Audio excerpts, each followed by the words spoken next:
Baru-baru ini teman-teman, puluhan Rohingya yang terdampar di Dong Island, Thailand pada 17 Desember 2023 diusir, dikembalikan ke laut oleh Angkatan Laut Thailand. Tapi sebelumnya juga sudah diberi bantuan makanan, kemudian dikembalikan ke laut, teman-teman. Kita lihat setelah mereka diberi bantuan, kemudian mereka diinstruksikan untuk naik ke kapalnya ya, untuk kembali ke laut.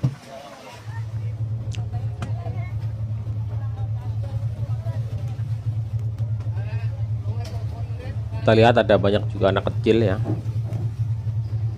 yang kembali dibawa ke laut. Petani tambak kesal karena pengungsi Rohingya buang kotoran ke tambak udang miliknya. Jadi buang air besar, buang kotoran ke tambak udang milik penduduk setempat.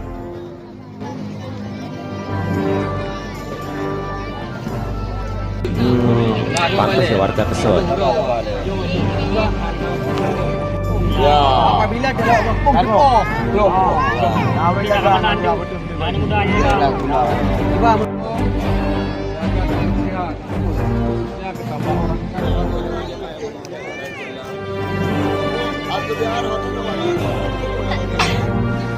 mungkin dikira tempat pembuangan kotoran ya, jadi mereka buang kotorannya ke tambak udang, atau mungkin belum disediakan MCK atau seperti apa ya, mereka buang kotorannya sembarangan.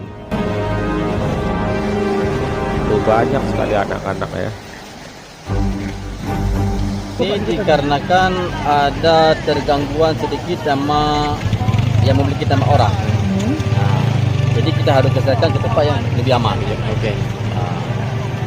Kenapa Pak? Gangguannya kenapa Pak? Gangguan mungkin orang-orang ini kan tidak tahu mau buang-buang hajat itu gimana. Mereka kan harus ke siapa orang lain, kan terganggu juga. Jadi untuk ke depan agar ini bisa orangnya aman, tentunya aman gitu kan, maka kita geserkan ke samping ke sebelah barat. Berarti mereka selama di sini mereka buang air besarnya itu ke tambak warga. Ya, itulah instruksi seluruh keluarga besar PKB dan NU untuk menyisakan gaji 1 bulan. Apakah menteri, DPR, DPRD, bupati, wali kota, kalau perlu tukang sapu di kantor PKB juga 10%-nya disiapkan untuk dikirim ke Rohingya secepat. Sumpah gue gak habis pikir sama nih orang nih. Sampai tukang sapu, uang gajinya 10% dibebankan untuk Rohingya, sementara rakyat kita sendiri masih ada yang kelaparan. Gue dari awal nih orang muncul nih udah agak-agak, apalagi yang ini nih. Nih Caimin, Amin menang kita selamatkan Palestina. Ini kan ngaco gitu. Nih gue kasih tahu, gue juga kesel sama orang-orang yang memanfaatkan isu Palestina demi keuntungan pribadi. Lu kalau memang mau bantu Palestina nggak perlu menang dulu. Dan apa yang dilakukan negara kita termasuk netizen selama ini untuk mendukung Palestina sudah baik. Jadi siapapun kalian yang mau jadi pemimpin bangsa, pikirin dulu di dalam negeri. Masalah Rohingya harus kita pikirin karena mereka ini yang baru datang ke Indonesia, bukan korban genosida yang ada di Myanmar, tapi mereka adalah korban TPPO. Kalian bayangkan, satu orang Rohingya bisa membawa 136 pengungsi dari Cox's Bazar yang ada di Bangladesh. Kalau mereka ada 1.000 orang, bukan gak mungkin mereka bakal mendatangkan 10.000. Dan mereka menjadikan negara kita sebagai tujuan akhir mereka. Ini namanya penyelundupan manusia, imigran ilegal. Caimin ini memang ngadi-ngadi, walaupun gue berewokan bukan berarti gue pendukung mereka guys, karena gue estetik. Untuk kita gak keluargaan, jadi gue gak harus ngebantu. Jadi gimana imigran gelap dapat kehidupan yang layak daripada penyapu jalanan? Kalau perlu tukang sapu di kantor PKB juga 10%-nya. Jangan ngadi-ngadi deh Pak. Emang gaji tukang nyapu tuh berapa? Di atas rata-rata gitu. Di atasnya gaji Bapak sebagai pejabat, begitu. Mau dipotong 10% ya habis dong Pak. Apalagi dikasihin sama orang-orang kagak jelas begituan. Daripada dikasih sama orang-orang kagak jelas tuh, rakyat Indonesia juga pasti banyak yang belangsak, yang perlu dibantu. Kemarin juga dibagi tuh BLT, kebanyakan juga salah sasaran. Harusnya rakyat sendiri dulu tuh yang ditolongin. Jangan rakyat negara orang yang kagak jelas terus tiba-tiba datang ke negara Indonesia berdalih karena terdampar. Ditolongin, dikasih makan, dikasih tempat tidur, dikasih fasilitas yang enak. Nah rakyat sendiri mah dibiarin aja gitu, kesusahan. Enak banget, suruh tukang nyapu, gajinya dipotong 10%, dikasih nama orang-orang kagak jelas. Habis dong Pak. Berapa sih gaji tukang nyapu? Gaji Bapak aja tuh, sumbangin semuanya. Belum juga jadi wakil presiden, progresnya udah seperti itu. Nyuruh sama rakyat minta 10% gajinya. Kita nih kerja pakai keringat Pak, pakai tenaga, bukan pakai angin. Angin kagak punya KTP. Begitu. Angin tidak punya Hati-hati kalau KTP. ngomong Pak. Udah mah rakyat susah. Ya kan, udah mah rakyat susah. Mau dibikin susah lagi gitu. Enak baik. Oke, Bapak TNI bilang pengungsi kita nggak boleh tolak ya. Mereka kan di genocide, benar sekali. Ya, mereka korban perang, benar sekali ya. Tapi pengungsi itu ada batas waktunya. Mereka harus keluar setelah semuanya kondusif ya. Mereka kan pencari suaka. Mereka ingin tinggal di sini. Mereka diagendakan sama UNHCR untuk mendapatkan kewarganegaraan Indonesia. Mereka minta pulau ya. Mereka ingin tempat tinggal yang layak ya. Apakah itu bukan sebuah penjajahan? Itu penjajahan. Kita dijajah sama Barat lewat UNHCR. PBB itu bukan bagian mereka yang protagonis ya. Orang di belakang-belakangnya itu, mereka itu serigala berbulu domba, saya bilang ya. Jadi nggak usah percaya motif-motif seperti ini. Mereka pengungsi dibantu dulu, oke. Setelah itu harus segera dipulangkan. Setelah itu ya, setelah kita bantu kasih makan mungkin beberapa hari tinggal di sini, harus ada resolusi segera dari pemerintah untuk dikembalikan di negara asalnya ya. Harus dideportasi segera. Nggak boleh seperti ini ya. Karena saya sebagai pembayar pajak setiap bulan, saya berharap. Ya ampun, Pak Usman Hamid. Jangan malu-maluin kita masyarakat kecil. Di mana ya netizen ya bayar pajak sebulan sekali? Setahu saya pajak itu adalah pajak tahunan. Bayarnya menurut buku tahunan atau tahun. Semua orang juga buku, bayar pajak. bukan bulan buku gitu loh. Jangan malu-maluin kita Pak. Ya, kita juga nggak sekolah, tapi kita mengerti cara bayar pajak gitu loh. Jadi saya curiga nih, Bapak bayar pajak atau enggak gitu. Karena setahu saya, kalau ada bulanan itu adalah cicilan rumah, cicilan mobil, cicilan tanah, ataupun cicilan motor gitu. Nah itu setahu saya kalau bulanan. Tetapi kalau pajak itu adalah bayar tahunan. Jadi menurut kita ini ya kan, saya menyaksikan bahwa Bapak bayar pajak atau tidak ya. Karena tidak tahu bayar pajak. Pajaknya bulanan, rutin sebulan sekali gitu loh Pak. Jadi bagaimana menurut netizen? Gitu ya. Ada nggak kira-kira netizen kita curiga? Karena dia tahu pajaknya bayarnya bulanan, bukan tahunan. Pajak apa bayar bulanan ya? Ah, gitu kira-kira netizen. Ada tanggapan dari netizen nggak? Ini menurut saya loh ya. Tapi nggak tahu apakah ada keluar dari pemerintah pajak bulanan. Ya saya nggak tahu kan gitu kan. Nah mungkin Bapak ini yang tahu pajak bulanan apa itu ya. Masuk NTT ini ya. Ya benar, kalian gak salah. Yang barusan kalian lihat itu adalah orang-orang Rohingya yang dimana mereka itu berada di NTT. Dan kalian tahu, mereka itu punya KTP palsu. Kok bisa ya? Ini ada beritanya. Kok bisa ya? Ini gimana ini? Gimana ini ada KTP palsu? Kok bisa? Orang Rohingya yang berada di NTT. Kok bisa? Udah gak bisa main ini akal. Indonesia tidak menandatangani itu, sebenarnya berhak membuang dia. Indonesia tuh berhak mengusir. Oke kawan, jadi jelas sesuatunya kawan ya. Pada dasarnya Indonesia tidak memiliki kewajiban apapun atas keberadaan pendatang ilegal Rohingya. Bahkan Indonesia memiliki hak untuk memindahkan bahkan mengusir mereka dari tanah Republik Indonesia. Jadi clear segala sesuatunya kawan. Jadi untuk kawan-kawan yang lain yang di luaran sana masih berbicara dan berkoar-koar terkait HAM ataupun kemanusiaan, silakan Anda baca konvensi PBB saja. Indonesia tidak menandatangani konvensi 1951. Jadi clear segala sesuatunya. Jadi tempatkanlah HAM dan kemanusiaan pada tempatnya. Karena pada dasarnya pendatang ilegal Rohingya datang dikarenakan human trafficking ataupun TPPO yang sudah terkoordinir dengan sistematis, kawan.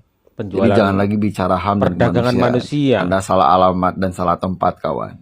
Terima kasih. Oh ya, sebelum aku lupa, untuk Usman Hamid ataupun Unci Pirit, atau bahkan mohon maaf, Ustadz Dery Sulaiman, tanpa mengurangi rasa hormatku pada kalian semua, silahkan tempatkan HAM dan kemanusiaan yang kalian bahas kemarin kepada negara-negara yang sudah menandatangani konvensi PBB tersebut. Oke? Harus equal dong, kalian menagih soal HAM dan kemanusiaan dan solidaritas. Silahkan Anda pun bisa membahas hal tersebut dengan negara-negara yang memang menandatangani konvensi tersebut. Ya, jangan hanya Indonesia dong yang ditagih HAM dan kemanusiaannya. Tagih dong ke negara-negara terkait. Berani apa tidak? Punya suara apa enggak? Punya nyali apa enggak? Oke? Harus dengan nada tinggi, dengan nada berapi-api, sama seperti Anda berbicara hal tersebut terhadap pemerintah ataupun rakyat Indonesia. Silakan Anda berbicara dengan negara-negara terkait yang menandatangani konvensi tersebut, kawan, ya. Aku mau lihat apakah kalian masih memiliki nyali yang sama apa tidak. Oke, terima kasih. Ini lebih 20 kapal ya? Tapi semua datang sini Indonesia. Semua datang sini Indonesia. Berhubung kita semua lagi sibuk joget asam urat dari Sabang sampai Merauke dan tidak ada waktu untuk bekerja untuk mengamankan perairan kelautan Republik Indonesia dan pertahanannya sangat-sangat lemah menurut saya, mungkin sebaiknya Bapak Presiden, ini adalah saran saya sebagai WNI, mungkin bisa memanggil mantan Menteri Kelautan Ibu Susi ad interim, ya begitulah, kasihlah jabatan sementara apalah merangkap apa. Nah siapa tahu Ibu Susi ya bisa menenggelamkan kapal-kapal ini yang sekitar 20 yang isinya manusia rock mini yang akan terdampar segera ya. Hari ini sudah masuk berapa kapal ke Aceh dan mungkin hari-hari ke depan 20 kapal lebih akan masuk dan akan menduduki Aceh. Jadi ya menurut saya kenapa ya, kita ini kan sudah punya Google Map, kita bisa punya satelit, kita bisa melihatkan langsung dari angkasa di mana posisi itu kapal-kapal hantu ini, kok tidak dihalangi gitu di tengah laut, kenapa mereka bisa sampai ke daratan? Menurut saya ini tidak masuk akal ya, karena kita teknologinya sudah sangat canggih. Dan maaf, dengan radar, dengan sadap menyadap, dan ini juga si agennya ini kan juga bisa bahasa Indonesia, bisa bahasa Melayu, jadi memang ini sudah terorganisir dengan baik. Jadi mungkin Ibu Susi dengan ilmunya yang suka menenggelamkan kapal, itu menjadi shock terapi bagi ini apa namanya imigran gelap dan juga bagi wisata tour ya, wisata tour internasional yang seumur hidup. Mereka bayar 14 juta untuk tinggal di Indonesia seumur hidup. Ini sangat meresahkan. Sebenarnya saya sudah mau selesai ya bicara tentang rock mini ini, tapi ini berita masuk terus. Harusnya sekarang sudah saatnya diusir saja, dan si UNCPIRIT ini yang lembaga kemanusiaan internasional ini ya harusnya gimana ya, tidak memberikan kartu kepada mereka ya. Kok tidak ada revisi, kok tidak diseleksi, kok tidak ada verifikasi. Ini manusia kok bisa masuk tanpa identitas dan langsung dapat kartu. Saya curiga bahwa kartu UNCPIRIT ini langsung dijual satu paket 14 juta, dapat kartu keanggotaan UNCPIRIT, dapat juga makan gratis, dapat tenda, dan dapat segala fasilitas. Ini satu paket gitu, karena sudah tidak ada logika lain. Dan UNCPIRIT memiliki dana yang besar sekali dari sumbangan-sumbangan dari bangsa-bangsa dan dari semua member-membernya yang sebenarnya mereka sanggup untuk memulangkan manusia Rohingya ini ke negaranya Myanmar atau Bangladesh. Itu saja Pak Presiden. Semoga Ibu Susi dipanggil kembali ya selama 3-6 bulan lah. Saya rasa dia lebih cocok untuk mengatasi masalah ini daripada yang lain, karena yang lain sedang sibuk goyang asam urat. Jadi fokusnya bukan untuk urusan yang penting, tapi adalah urusan joget asam urat. Ya sudah, sekarang saya juga pengen makan kacang juga, kacang melinjo, pengen makan apa lagi saya bikin asam urat ya, singkong ya, apa sih daun singkong, apa sih yang itu apa sih, kangkung ya, kangkung, asam urat banget supaya aku jago juga untuk ya bisa goyang asam urat. Tapi ini Aceh sedang digoyang ya dengan isu-isu yang sangat tidak baik dan akhirnya bisa merusak ya secara luas. Jadi Ibu Susi tolong datang kembali, kami butuh Anda. Sepakat netizen, Ibu Susi dipanggil sementara, harusnya seterusnya. Jadi Indonesia itu tidak ikut dalam konvensi kesepakatan untuk pencari suaka ya. Sebenarnya Indonesia itu punya hak untuk mengusir atau mengembalikan mereka ke laut, begitu ada hak. Tapi karena kemanusiaan, negara juga nggak bisa berbuat apa ya, artinya karena kemanusiaan itu tadi, jadi nggak bisa berbuat apa-apa. Saya kira pemerintah harus memberikan keputusan yang sangat baik supaya tidak ada gesekan dengan penduduk lokal. Ya, jadi secepatnya diurus, dikembalikan, kasih makan juga harusnya ya.